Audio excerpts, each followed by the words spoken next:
I biked down the western coast of Manhattan, my eyes lifted upwards. It was the middle of the night. Me and my father had just spent a long day exploring all that New York City had to offer, but what stuck with me a lot more than any of those tourism thrills was that bike ride to my hotel room. As I pedaled, I stared upward to see looming skyscrapers, each peppered with lights of an apartment, an office, a studio, far away that I would try to imagine a story for. I did this often throughout my trip, like when seeing the homeless man living on a literal cardboard box, or the power suit businessman strutting down Wall Street. In each of these moments, I would realize that these people had a perspective, a reality, a terrarium, if you will, of their own. It's a feeling I've had before, and I'm sure a feeling that many of you have had as well. It is the feeling of briefly pulling back the blinds on someone else's life. But it is important to understand that I truly mean briefly. It is normally a very short feeling, only lasting a couple of seconds, and then it is gone, but nonetheless, a feeling that is very real.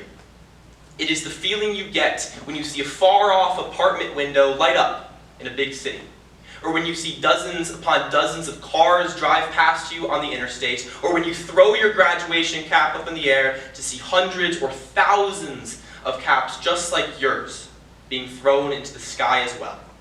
We feel it as wonder, or excitement, or even a shred of fear as we realize that each light in a window, each car on the interstate, each cap in the air, and each person you bike past in New York City has a story that is just as real and is just as complex as yours.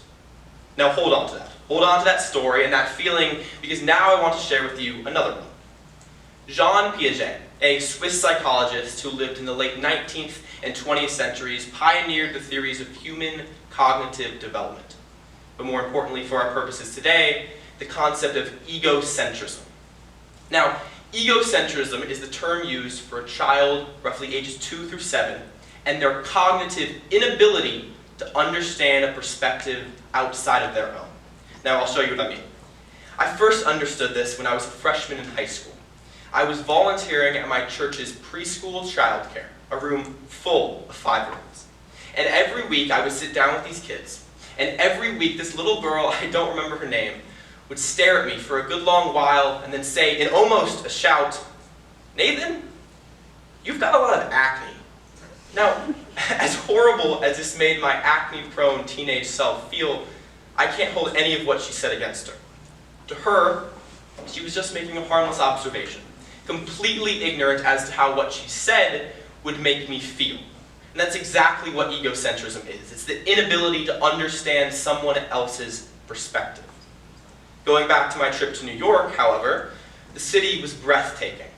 But eventually we had to end our stay and drive away, and it was almost as if as soon as I shut my car door, my brain equally shut off to those brief moments of pulling back the blinds on someone else's life.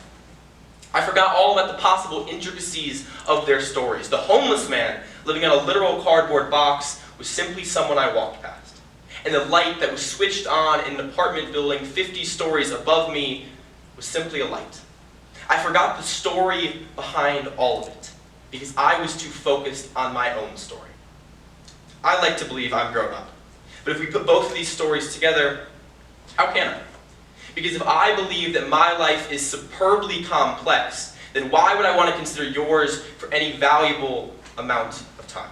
And if I close my car door and I forget about all the details and the intricacies of your life, am I any different from the little girl who was talking about my acne, ignorant as to how it made me feel? I would argue that the simple fact of the matter is that we humans like to close ourselves off from the world in the neatly structured terrariums we create for ourselves. Your perception of reality is the glass container you grow in. Your childhood is the soil, with each trauma a pebble in the dirt. That best friend you have is the flower in the corner. Your leaves were extra green on the day you fell in love, yet much more wilted on the day you lost your grandfather. We become so enthralled in our own ecosystems that we forget that everyone else has one too. What I mean by that is this. We, in a way, forget that these strangers we walk past, that the people we interact with on a day-to-day basis are humans. Now, I don't mean we think of them as literal aliens or robots or whatever, but we definitely don't put them on equal footing with ourselves.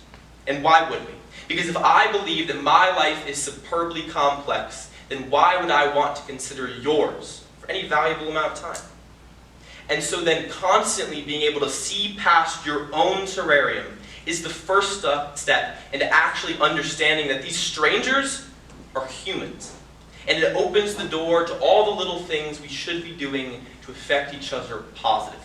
Like holding the door and smiling at a stranger, or giving a pair of shoes to a homeless man, or really whatever you know you should be doing, but don't, because you simply forget to see past your own terrarium. This all should give us hope, however. It is not that we are some overall malicious species who couldn't care less about other people's lives and their misfortunes, but more that we are just an ignorant one.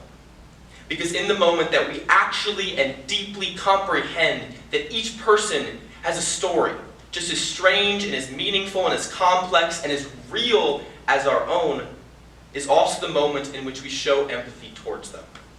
So I lay before you a simple idea.